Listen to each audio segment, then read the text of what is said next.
John has had the same idea for 3 years. He just hasn't started it yet. Meet John. And if we're being honest, you're probably more like him than you'd like to admit. John has had this quiet thought that keeps coming back. The idea that he wants to make something, not just scroll past other people doing it, but wanting to create and actually creating are very different things. Especially today, where everything is designed to steal your attention one notification at a time. Short form feeds, AI-generated noise, and an algorithm that's very good at keeping you engaged but not fulfilled. And somewhere in between all of that, John keeps telling himself the same thing. I'll start tomorrow. But what if starting imperfectly, quietly, and without permission is the whole point? This is the art of creating a YouTube channel. Definition: YouTube channel, noun, a public page on YouTube where a person or group uploads videos around a chosen topic, or whatever they want to make videos on, really. It usually comes with a few things: a community tab that you'll swear you'll use one day, but never do, playlists that are organized on day one and then never organized again. And you've also got the video section that's fully prepared for all the uploads you plan to make. Usage example. Temwa started a YouTube channel to share his video ideas through a series called The Art Of. And you can subscribe now so that this example doesn't age poorly. So how did we get here? Most things that change the world start out with a plan, but YouTube didn't. It started because 3 guys couldn't find a video. In 2005, the internet was coming alive, but video sharing wasn't. You could email, you could browse websites, you could even play RuneScape. But uploading a video was genuinely painful. So Steve Chen, Chad Hurley, and Jawed Karim, 3 former PayPal employees, decided to do something about it. They built a site where anyone could upload a video, and anyone could watch that video. The first upload, only 19 seconds long. Jawed Karim at the San Diego Zoo talking about elephant trunks. Alright, so here we are in front of the elephants. Cool thing about these guys is that they have really long trunks. Very different to the structured content that we see today. But for YouTube, this was perfect. So perfect that it grew fast, messy fast. It had copyright issues, random uploads, 0 rules, and huge data storage costs. So in 2006, Google ended up buying YouTube for $1.65 billion. At the time, people were calling it risky. But in hindsight, that's like calling electricity experimental. This accidental website was on track to be the future of video on demand. Then came the real turning point, the partner program. For the first time, uploading videos wasn't just something you did for fun, it was something you could get paid from. Getting paid from ads. So this is where the users became the creators. Bedrooms became studios, hobbies suddenly became full-time jobs. But YouTube stopped becoming a simple website where you could watch a SDF movie or Smosh. It became an ad economy. Of course, it didn't stay simple. Around 2017, advertisers noticed their ads were appearing next to content, which was, let's say, not something they'd love. So they left. But YouTube had to react. The algorithms ended up changing, the rules multiplied, and many creators were impacted during that process. In pursuit of saving their advertising money, YouTube had to grow up. But how they did it changed the content on the platform forever. They ended up prioritizing more ad-friendly content, talk shows, family-friendly content, and gone were the days of filthy Frank and edgy videos. That brings us all the way to YouTube today. YouTube is massive. It's the 2nd largest search engine in the world, beating out traditional TV. It's a cultural force and it's a profitable business. But at its core, it's still the same idea. A place where someone uploads a video and presses publish. That brings us back to the heart of starting a YouTube channel, the why. But you might be thinking, why start a YouTube channel in the first place? I think a better question is, why not?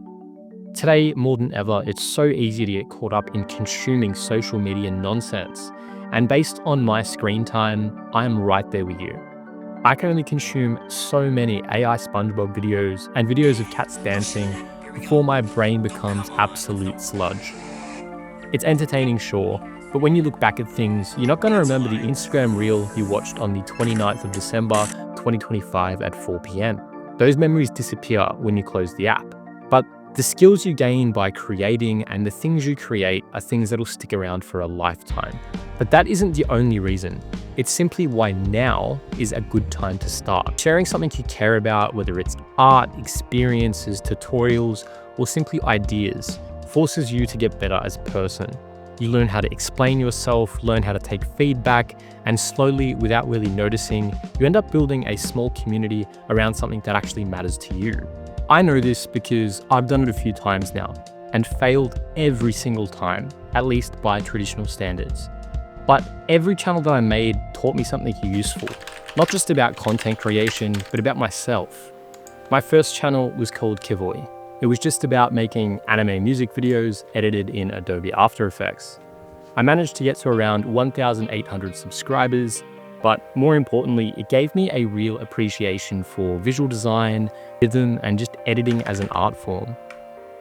The second channel I made more recently was called Cardelet. I was making little documentaries focused on motorsports and Formula One stories. It did better on paper. A few videos crossed over 100,000 views, but what stuck with me was the craft of storytelling and also the sheer discipline required by channels that succeed in that niche long term. I could only make so many videos about the same topics. And now there's the art of. This one's only just beginning. The goal here isn't to chase trends or optimize everything to the ground. It's simply to explore topics I actually care about. For example, the art of starting a YouTube channel, the art of animation, or even something like the art of buying a vintage Alfa Romeo. The plan is simple: being genuine, improving on every video, and seeing where it leads. And that's why the art of starting a YouTube channel always begins with the why. The reason is different for everyone, but the decision to start is the same. At some point, you stop thinking about doing it and you actually just start. Now, this is usually the part where someone tells you exactly how to start a YouTube channel, the right niche, the right thumbnail, the right strategy. But the real art isn't in any of that at all. The real art is actually just doing it. And here's a secret sauce. There's 3 steps. Step 1 is thinking about it endlessly. You've sat there thinking, I could do that. Video ideas might pop into your head. You might imagine what being successful will look like. Maybe you actually picture the comments or the subscribers or whatever it might be. And then naturally, you just procrastinate and do something else. Step 2 is getting serious. There might be an actual surge of motivation. You actually might think of an idea. You might open a new Google account and even start the channel. You might even script or make a video, but you don't post it. You just simply start. You then might repeat steps 1 and 2 a few times, maybe even many, many times if you're anything like me, until eventually you reach step 3. Now, step 3 is actually starting the channel. You finally have made a full video. You've poured blood, sweat, tears, and countless hours, an unreasonable amount of hours, into your magnum opus, how to make a Milo cake. The cake has been baked. The video is edited. You've done everything you need. You've even branded the channel. You've got a banner, you've got a logo. You are Milo Makes, and you make things with Milo. You finally press post. Dopamine fills your brain. You've got millions of views, thousands of subscribers, and even Mr. Beast himself personally thanked you for this incredible contribution to society. This is all done through your video, How to Make a Milo Cake. Well, maybe not exactly. Instead, you've got 14 views, 3 subscribers, and nothing else has changed. But this is where most people get it wrong. The art of creating a YouTube channel isn't in the numbers, it's in what happens next and the process. Improving by 1% each time you make a video, learning how to edit a little better, write a little bit better, speak a bit clearly and more confidently, slowly noticing and building your skill set, even if your audience isn't growing with you yet. Now that's the real art of creating a YouTube channel, that anyone can take something that matters to them, share it publicly, find their people, and improve as a person whilst doing it, even if it all starts with how to make a Milo cake. Remember John from the beginning? Well, it turns out John is actually Jimmy, and Jimmy is Mr. Beast, currently the most subscribed individual creator on the planet. Mr. Beast started his channel back in 2012 when he was just 13 years old. For years, he was uploading hundreds of videos that barely reached anyone. No big strategy, no overnight success story. He was just a kid in his room making videos. But along the way, he was learning and getting your attention by doing it. Today, that process has turned him into something else entirely. No longer is he just a kid in a room, but instead a confident creator, a production manager, and someone capable of running projects on a massive scale. And that's the part most people skip. Go back and look at your favorite YouTube creator and look at their very first video, and then watch one of their more recent videos or one of your favorite videos from them.